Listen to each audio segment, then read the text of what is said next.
بناء على طلب شخص ما على تيك توك. لقد نسيت اسمه. إذا كان لديك قناة على يوتيوب فقط ضعها في التعليقات. أخبرني فقط من كان ذلك في التعليقات. وكان هناك شخص آخر على يوتيوب طلب ذلك. لذا إليكم جولة كاملة في ورشة العمل، جولة ومراجعة سريعة لكل الأجهزة التي أمتلكها، وبعضها قد أمتلكته سابقاً. المالك. أولاً، لدينا أحواض هنا تستخدم كمساحة إضافية. سأحصل على وصلة متفرعة هناك حتى أتمكن من توصيل غسالة الأطباق خلفها. نعم، هذا مجرد نظام الصرف والمياه خلف هذا المكان. كان هناك أنبوباً تصريف ونقطة تعبئة فقط، لكنني وضعت موزعاً على واحدة، لذا لدي 3 نقاط تعبئة هنا. سأستخدم وهناك فقط. لدي أنبوباً تصريف فقط، لكن ما فعلته هنا هو أنني استخدمت. لا يمكنك رؤية ذلك بوضوح. موزعاً لجعلها جميعاً تصب في أنبوب واحد. جهازان يصبان في أنبوب واحد وهناك ذبابة هنا. لا، ليست موجودة. إذن، دعونا نرى. لدي ملحقة الخراطيم الخاصة بي، مغرفة طاقة عشوائية لم أعد أستخدمها، قاطع كهربائي إذا كان أي شخص مهتماً بهذه الأشياء. كل الغسيل موجود في الأسفل ليجف. أوشك على إدخاله. إنها حوالي الساعة 7 مساء عندما أقوم بتصوير هذا. الشمس توشك على الغروب كما يبدو. أوه، بدأت الإضاءة تخفت. على أي حال، ها هي ثاني آلة من طفولتي لأنها كانت أول آلة رأيتها. كانت هذه آلة جدتي. كما تعلم، كانت لديها هذه قبل، أعني أنها امتلكت هذه الآلة قبل أن أولد. وكما تعلم، هذه تقريباً واحدة من آلات طفولتي القليلة التي لا تزال تعمل في الواقع. لذا هنا هذا كله. هذا درج جديد لأن هذا الجزء انكسر، لذا حصلت على درج جديد. مبيت الدرج كان دائماً يحتوي على بقعة المسحوق هذه. لسبب ما لا أستطيع إزالتها لأن منذ فترة قصيرة كانت مفككة بالكامل. نظفتها كلها. وضعت كل هذه الأشياء في غسالة الأطباق. قمت بفركها في الحوض باستخدام سكراب دادي. كل ذلك. ها هي لوحة التحكم. لدينا قطن 30، 40، 60، مكثف 90، 60، غسيل أولي، شطف فقط، عصر فقط، تصريف فقط 30، غسيل يدوي بارد، رقيق 30، عناية 30. لدينا غسيل سريع وعصر منخفض وبدء. لا يمكنك إيقافها مؤقتاً. بمجرد أن تبدأ، فهي مستمرة، أعني ما لم تقم بإيقافها من مصدر الكهرباء، فهذه هي الطريقة الوحيدة لإيقافها مؤقتاً حقاً. هذا، عندما كنت أصغر سناً، كنت غبياً. ظننت أنها فكرة جيدة أن أكسر جزءاً. تم تثبيته بشريط لاصق لفترة وجيزة، لكن كما تعلم، كان بإمكاني إعادته، لكنني لا أهتم حقاً. سقط الشريط. إذن، ها هي الأسطوانة. الجزء الرئيسي الجديد الوحيد في هذه الآلة هو قفل الباب. لم تحصل حقاً على أي أجزاء جديدة. نعم، حصلت على واحدة جديدة لأنني وبغباء قمت بفكها بشيء حاد وأحدثت ثقباً صغيراً فيها، لذا كانت ترش الماء. هذا موجود في إحدى بثوث المباشرة القديمة التي جعلتها خاصة الآن. أكره العودة لمشاهدتها، لكن إذا كنت ترغب حقاً، يمكنني إعادة عرض بعضها لك. الأسطوانة. نعم، الجزء الرئيسي الجديد الوحيد هو قفل باب جديد لأن الآخر انكسر وقمنا بتركيبه بنفسي في زاوية عندما كنت في 9 أو 10 من عمري. كان هذا يصدر صريراً، لكن الآن قمت بوضع، كما تعلم، تم وضع WD-40. تم تفكيك هذا الباب بالكامل وتنظيفه. المحامل بدأت تتلف قليلاً. لسوء الحظ، هذا حوض مغلق، لذا سأضطر للبحث عن حوض جديد. أريد وضع حوض بوش فيه ربما، لكن هذا الحوض يعيد لي الذكريات، لذا لا أعرف ماذا يجب أن أختار. إنه حوض جيد، مجاديف قوية، كما تعلم، البلاستيكية. أيضا جزء رئيسي آخر، المحرك القديم كان تلفا، أعني بمجرد أن وضع هذا هنا. إذن بمجرد أن وضع هذا هنا، كان المحرك القديم قد تعطل، لذا حصلت على محرك جديد. المحرك القديم كان ب6 دبابيس، يحتوي على موصل ب6 دبابيس. هذا الجديد ب7 دبابيس، إنه يعمل فقط ب6 دبابيس، لذا هناك ملف غير مستخدم. ويبدو أنه منذ وضع ذلك المحرك تقوم بتوزيع الغسيل بسرعة حقا، وعندما تكون في مرحلة التوزيع يبدو الأمر هكذا، لكن توزيع سريع. لا أهتم حقا، إنها تعمل جيدة مع الأحمال الكبيرة. السدادة متعفنة قليلا، بذلت قصارى جهدي لتنظيفها، أخرجتها وقمت بتبييضها. لم تنجح في النهاية لسبب ما، كان هناك ترسبات كلسية وقد أزلت الكثير منها، لكن كما تعلم لا يزال الأمر سيئا. كنت أبحث عن سدادة جديدة لها لكنها باهظة الثمن لسبب ما، بالنسبة لأرخص آلة فهي تحتوي على أغلى الأجزاء. إنه أمر غريب جدا. نعم، حوضها هناك القليل من الرواسب في الأعلى لكنها ليست كثيرة لأنها خضعت لتنظيف الحلة مرات عديدة منذ أن وضعت هنا. أجل، هذا كل شيء تقريبا بخصوص هذه الغسالة. إذن بالانتقال إلى ما يلي، لدينا نافذة هناك بالطبع، أو لدينا قابس مزدوج هناك، قابس مزدوج، قابس مزدوج. وضعت وصلة تمديد من القابس المزدوج الاحتياطي حتى أتمكن من توصيل الأشياء هناك. لا يمكنني الوصول إلى خلفها جيدا لأنها مثبتة للداخل كثيرا وهو أمر يعجبني. هذا يوفر مساحة أكبر. إنه أمر مزعج قليلا في بعض الأحيان. إليكم القصة وراء هذا الأمر. كنت سأحضر هذه لأنها كانت متاحة للاستلام. كانت على بعد حوالي نصف ساعة مني. كنت سأحضرها لإصلاح تلك التي سأتحدث عنها بعد قليل. لكنني قمت بتنظيفها، ثم فكرت أنني قد أنظفها وأبيعها، ثم أبيع الأخرى كقطع غيار لتحقيق ربح. ثم أدركت أنني أحب هذه الغسالة أكثر من سيمنز، لذا لا تزال سيمنز مخصصة لقطع الغيار. كانت هذه تعمل بكامل طاقتها دائما باستثناء وجود شق في الغطاء المطاطي، لكن الغطاء كان متعفنا جدا على أي حال، لذا كنت سأقوم باستبداله. أجل، هذه تحتوي الآن على غطاء سيمنز لأنني طلبت 2، في الواقع طلبت 1. وصل، لم يكن هو النوع الصحيح. الآن طلبت 2 آخرين وطلبتهم منذ فترة ووصلا حرفيا قبل بضعة أيام فقط. أحدهما يحتوي بالفعل على فتحة تدفق النفاث المناسبة هنا، لكن الآخر يحتوي على فتحة فقط، لا يحتوي على هذه القطعة القلابة. إنه يحتوي حرفيا على فتحة فقط، ولا أعرف لماذا، لكنني لا أخطط لاستخدامه إذا حصلت على واحدة أخرى من هذه. لذا إذا حصلت على بوش سأضع غطاء سيمنز الأصلي المتعفن عليها لأنني لا أريده. لا أريد غطاء متعفنا. إذا حصلت على بوش أخرى واستخدمت غطاء جديدا فسأبيعها. سأقوم بتركيب ذلك الغطاء عليها، لكنني طلبت 2. جاء أحدهما مثاليا كهذا، والآخر كان كما تعلم به تلك الفتحة فقط، لكنه لا يزال يعمل. سيعمل بالتأكيد. على أي حال كانت هذه تعمل بكامل طاقتها. أحضرتها لإصلاح تلك الأخرى، لكن تبين أنني أحب هذه أكثر، لذا قمت بتنظيفها. كل ما حصلت عليه هو غطاء جديد. أجل، هنا درجات حرارة البرامج للأسف لا تحتوي على 50 مثل التي لدى موديل XL7 الخاص بمورغان. جهاز XL7 الخاص بمورغان هو حساس. هذه غسالة LG بيلز. هذه أقدم بكثير، صنعت في عام 2016.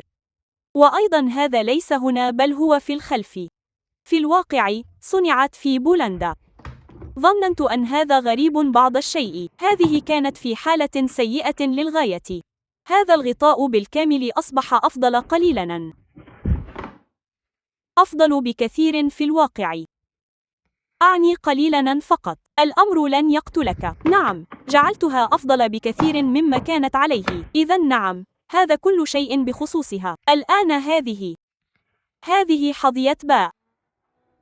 أحاول فقط التفكير. لا توجد قطع غيار. كانت هذه أول غسالة أمتلكها على الإطلاق. كانت حسناً. قد تعرف سامسونج ذات الباب الأسود التي أسجلها أحياناً.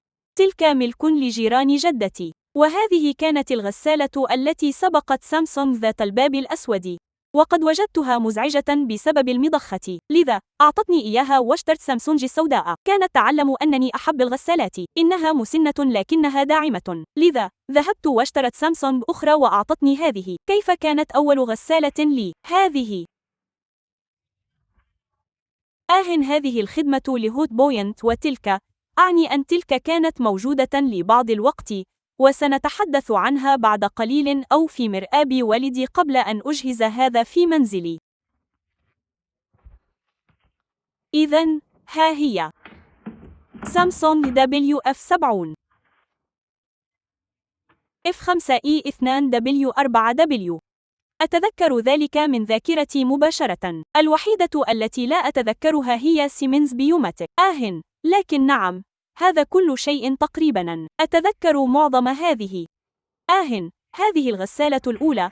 كما قلت، لم أحصل حقاً على قطعة غيار. عبثت بمفتاح الضغط وانتهى بي الأمر بكسره، لذا حصلت على واحد جديد، ثم بمجرد أن جاء، عبثت به قليلاً مرة أخرى، لذا الآن أصبح المستوى مرتفعاً، وتمكنت من عدم كسره هذه المرة. فككتها قليلاً فقط لتنظيف السدادة، كما تعلم لإخراج أنبوب الدرج وتنظيفه. نعم، فقط لأنها كانت متسخة قليلاً للمتعة. هذه لديها نفس برمجة تلك تماماً. كانت هذه بجانب أجهزة التسجيل في كل فيديوهات WF80. بمجرد أن بدأت معظمها. نعم. لذا كانت مشهورة جداً. نعم، لقد كانت متهالكة وأهلكتها أكثر عندما قمت بتمزيقها. لذا نعم، لوحة الدائرة مكسورة تماماً، لكنني احتفظت بالهيكل فقط لحفظها. وضعت الشيء هناك من المؤقت وأشياء أخرى. سقطت لأنني قمت بلصقها بشريط لاصق فقط، فهي غير متصلة. نفس اللوحة الإلكترونية. هذه ساعتها 10 كجم فقط، وتلك 8. لكن هذه لا تزال تتسع للكثير من الأشياء ولا أرى أي فرق حقا، لذا فأنا لا أهتم كثيرا. الفرق الحقيقي الوحيد، أعني 7 كجم بالطبع. الباب يحتوي على هذا الجزء. إنه هش. أكرهه، لكنه موجود. جهاز WF80 كان يحتوي فقط على بلاستيك بالكامل. إذن، نعم، أعتقد أن هذا يختتم الحديث عن هذه الغسالة. التالية، بيكو وك. حسناً، تم إحضار هذا الجهاز لمكان كان الناس ينصحونني فيه ببيكو، والجميع يقول: يا إلهي، بيكو جيدة جداً. بالنسبة لهذا، كنت سأشتري سامسونج بباب أسود أو سيمينيزي، التي بدت مثل بوش الفئة السادسة، وأعتقد أنها كانت تحتوي على نظام iOS. لكنني لم أفعل لأن شخصاً ما ظل يقنعني بشراء بيكو. وفعلت ذلك لأنهم قالوا إنها جيدة جداً وأفضل من كل أجهزة بوش وغيرها، لذا اشتريتها. لم أكن أريد الجهاز المنزلي لأنني، كما تعلم، ظننت أنها تتعطل برمجياً. بعض هذه الفيديوهات رأيتها على الإنترنت. كنت أفضل الحصول على واحدة الآن مقارنة بهذه، ولكن لا بأس. لا يوجد الكثير لأقوله عنها. تتخبط بجنون. لقد أزلت ممتص الصدمات منها، لذا فهي تعمل الآن بممتصين بدلاً من 3. البرامج WTK 104121W. كل هذه الخدوش، بعضها من هنا، عندما كانت في ذلك المكان.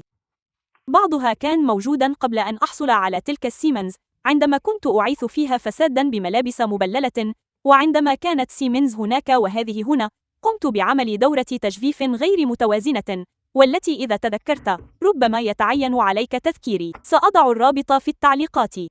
قمت بدورة تجفيف غير متوازنة هائلة بهذا الشيء الذي تدحرج، لذا فهي تتخبط دائماً. كانت في وضع التجفيف فقط وتدحرجت وأصبحت سريعة جداً وذهبت إلى جانب واحد وكادت أن تدمر نفسها. من هناك جاءت كل تلك الخدوش. لم تحدث أي مشاكل. بدأ قفل الباب يصدر طنيناً عندما استمررت في قفله وفتحه بسرعة كبيرة. أعتقد أنها سخنت فقط. تركتها مغلقة. تركتها لمدة 24 ساعة وكانت بخير. لا يوجد الكثير لأعرضه، لكن سأريكم البرنامج والبرامج المتاحة. لقد أكملت 553 برنامجاً، تقترب من 600.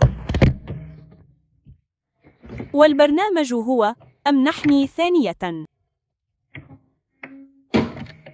الأخطاء الوحيدة التي ظهرت هي E17 و E18، أعتقد بسبب عدم التوازن.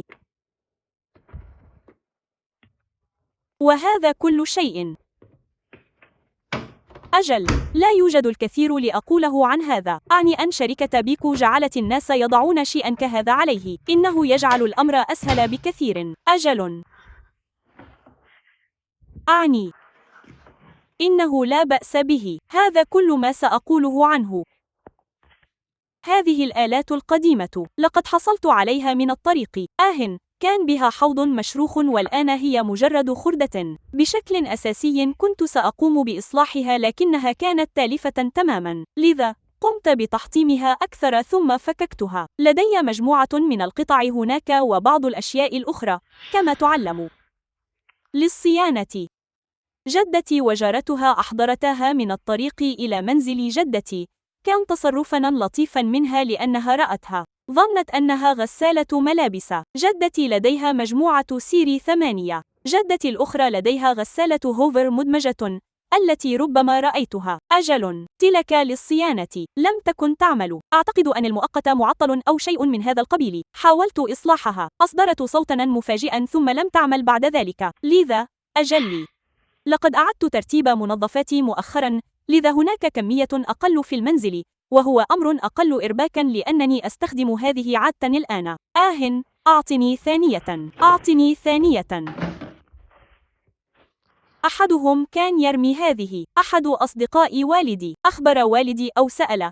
حسناً، هو كان يعلم أنني أحب الغسالات فقرر إعطائي إياها. خرج الإطار المطاطي من الداخل، وهو أمر شائع في هذه الغسالات. حاولت إعادة الشريط لمكانه وانتهى به الأمر ممتدنا، لذا وضعت نابضا جديدا. الآن من المستحيل فعليا تركيب الشريط، لذا ما فعلته هو أنني حاولت بيعها كقطع غيار ولم يرغب بها أحد حقا. أعني إذا لم تبع خلال الأشهر الثلاثة القادمة فربما أتخلص منهما. سيكون ذلك مثيرا للاهتمام، أليس كذلك؟ كلاهما بهما محركات تعمل. أعني قد آخذ بعض الأجزاء منها لأن معظمها يعمل. تلك تحتاج إلى حوض جديد، وتلك كما تعلم مجفف ملابس بيكو. كان هذا هو الأصلي الذي كان بجانب غسالة WF80. يجب أن أتأكد فقط. أجل، 2015 التي كان لدينا وايت نايت ثم كان لدينا لا أعرف الترتيب. كان هناك هوت بوينت بفتحة تهوية لأن وايت نايت تعطلت،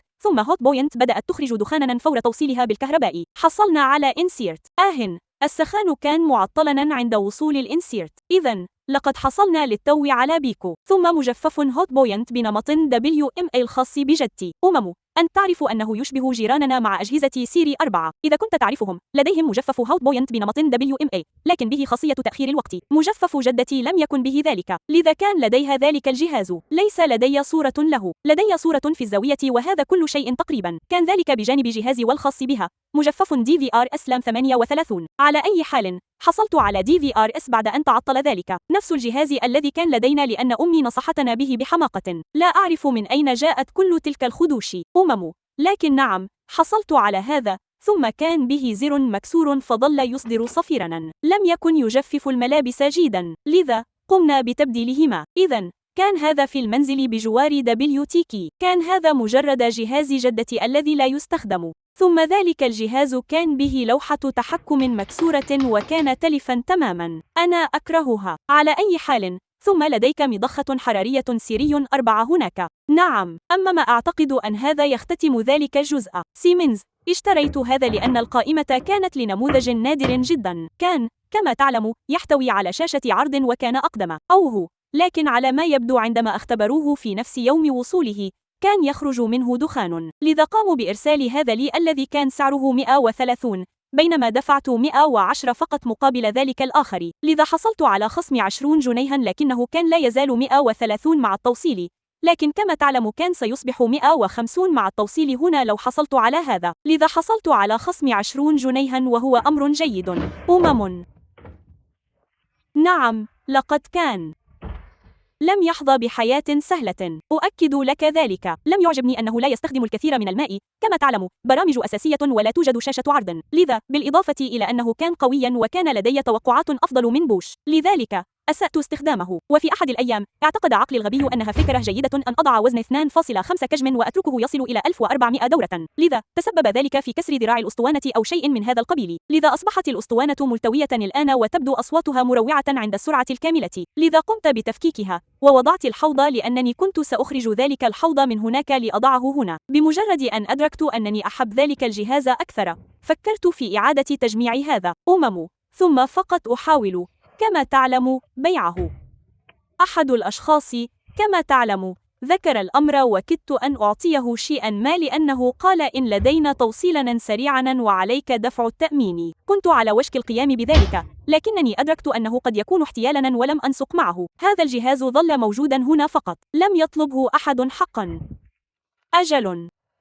لقد فككته ظننا مني أنني سأضع حوضا جديدا فيه، ثم عندما فكرت في بيعه كقطع غيار أعدت تجميعه بالكامل. كما تعلم، نعم هذا صحيح. عندما أعدت تجميعه وضعت غباء قطعة زنبركية مقلوبة، لذا فالغطاء لا يغلق بشكل صحيح، وأيضا الأسطوانة أعلى من المعتاد، لذا آمل ألا يسبب ذلك أي مشاكل لأي شخص يشتريه. لكن إذا استخدمه كقطع غيار فلن يهم الأمر. نعم، كان لا بأس به، لكن كما تعلم لم يكن جيدا جدا. كان الجهاز سيرمى لأن محامله كانت مكسورة، وكان العنكبوت قد عبث به قليلا. حسنا، كنت سأصلحه، لكن كان له حوض مغلق، لذا استمتعت قليلا بالعبث به. ثم حاولت كسر لوحة الدائرة المطبوعة PCB ولم يحدث شيء. كان يستمر في التوقف لأنه كان يتطلب طاقة كبيرة لتشغيل المحرك، لذا قمت بتوصيله مباشرة، توصيل عشوائي، وظل الكابل يخرج باستمرار. لذا أحضرته إلى الداخل وكنت سأخرجه للتخلص منه بعد إجراء بعض التعديلات لضمان عدم خروج الكابل. ثم فجأة انفجر لسبب ما رغم أنه كان موصولا بشكل صحيح.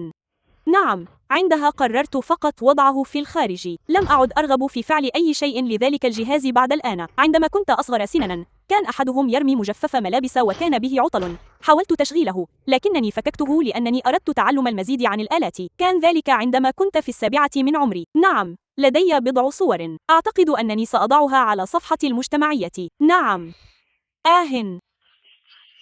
أحاول التفكير في المزيد من الأشياء للحديث عنها. لنذهب ونرى المجفف ذو الصندوق الرابع وهوتي بوينت. ها هما هنا. إذن غسالة ومجفف، سأخبرك مباشرة عن ذلك المكان. ورقم 2 لام هوتي بوينت. هذا الشخص الذي في المنزل مع هذه الآلة. رأيتها مرة واحدة فقط، لكنني أتذكر أنها كانت تشبه هذا الشيء الذي يبدو كاف W9WT. لسوء الحظ لقد توفوا وتركوا المنزل، لكن جدتي طلبت الغسالة في الوقت المناسب وأعطونا إياها، لذا حصلت أنا على هذا.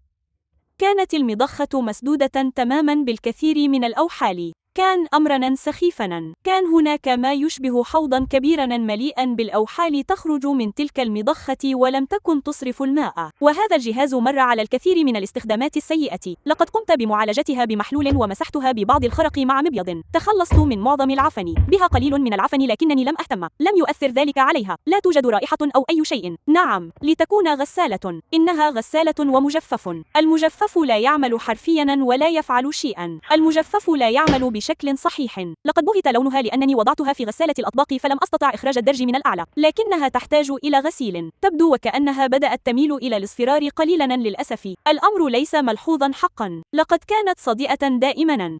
نعم، إنها مزعجة للغاية. لكن أجل، هذا ما حدث لهذه الآلة. عندما تعطلت المضخة، اضطررت لإمالتها على جانبها لأنني لم أستطع تفريغها من الأمام، وأعتقد أن بعض الماء تسرب إلى لوحة الدائرة الكهربائية أو شيء من هذا القبيل، لكنني فعلت ما بوسعي. نعم، الخرطوم. لم أعده إلى مكانه، لذا وضعتها على جانبها مرة أخرى، لكن أعتقد أن بعض الماء أو شيء ما وصل إلى لوحة الدائرة، ثم بدأت تصدر هذا الطنين المزعج، وبعد ذلك احترق المصهر في القابس، لذا وضعت مصهرا جديدا. حاولت تشغيل الدورة، بدأت تصدر طنينا، ثم توقفت فجأة وأكملت الدورة. مؤخرا أصبحت الشاشة تومض أثناء الدورة لسبب ما، وهو أمر مزعج بعض الشيء. وهناك صوت أيضا. لقد وضعتها على قناتي في يوتيوب، ربما رأيتها. نعم، هذا حال معظم أجهزتي. نعم، نعم،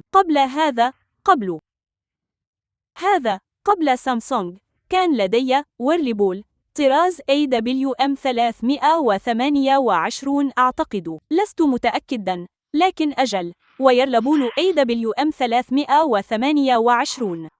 لقد نسيت متى تعطلت، لكنني أعتقد أنها كانت تتقدم في العمر وتلفت الفرشة الكربونية، وكان هناك تمزق في الإطار المطاطي ولم تصلح لفترة طويلة، كما أن والدي رزق بطفل. حسناً، كان لدينا طفل أصبح رضيعاً، فقرر شراء سامسونج لأنني رأيت هذه عند عمتي التي توفيت للأسف. أحب وحدة التحكم فيها. كان ذلك أحد الأجهزة التي تحتوي على قرص في المنتصف، وشاشة في الأعلى، ثم لوحة العرض مع الخيارات هنا وأضواء على دورة الحفظ والبدء. أنت تعلم، ربما رأيته في أحد الفيديوهات الأولى في واحد منها. أعتقد أنه في أول 20 فيديو لي. نظرة عامة سريعة. لكن نعم، أنا أحب أشياء سامسونج تلك. لذا نعم، والدي كانا يعلمان أنهما حصلا على WF80. كنت متحمسا جدا عندما عدت من المدرسة ورأيت ذلك الجهاز. على أي حال، نعم، تلك هي سامسونج. كانت جميلة جدا. لقد قمت بفحص المضخة عليها مرة واحدة. منحتها دورة تشغيل في وضع الخدمة. أحتاج واحدة أخرى. إذا رأى أي شخص واحدة في المتجر، أرسل لي الرابط. إنها باللون الأبيض. لكن نعم، إنها ليست من تلك الأجهزة الدائرية. كانت ذات قرص مربع وبرامج عرض، ثم الخيارات على ذلك الجانب. كانت تحتوي على خاصية الشطف الإضافي وأشياء أخرى. كانت تحتوي على غسيل سريع قابل للتعديل. الغسالة الكبيرة كان لديها واحدة مشابهة جدا لكنها تحتوي على مصابيح ليد. كانت بتقنية تقليل الاهتزاز، ليست بتقنية غير مخففة للاهتزاز. فقط عاكس انفرتر، ولا توجد شاشات عرض، فقط الأضواء. تحقق من الخيارات. تلك هي المطلوبة. نعم، لسوء الحظ توقفت عن العمل.